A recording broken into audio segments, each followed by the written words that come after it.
Now, as the war of blockades between Iran and the U.S. continue, the world is reeling from the disruption in the flow of oil and gas supplies through the Strait of Hormuz. The disruption could get worse as reports say Kuwait, a major global oil producer, has not exported a single barrel of oil in the month of April.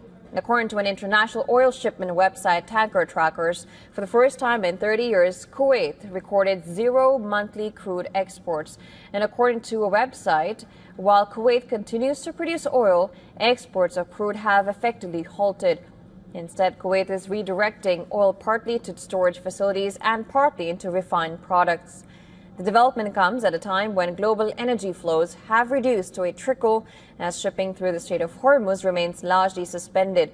However, Kuwait's decision to halt exports can have a cascading effect on economies dependent on crude oil imports.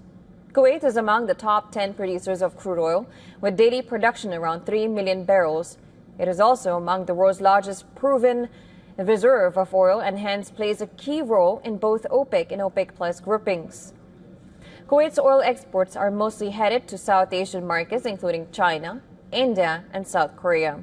Kuwait also serves as a logistical hub for American operation in the region.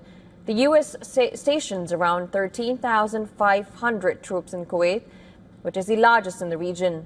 U.S. bases in Kuwait had come under heavy attack from Iran when it retaliated to the U.S.-Israeli strikes in March. Now, Kuwait is completely dependent on the Strait of Hormuz for its oil exports, as it lacks a bypass pipeline to reach markets outside the Persian Gulf. Oil is also the backbone of its economy, with exports accounting for 90% of its revenue and 60% of GDP.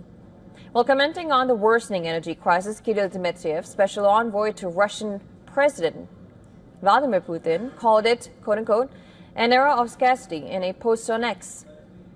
While countries across the world are bracing for severe energy supply shocks as both countries weaponize the Strait of Hormuz and enforce a blockade.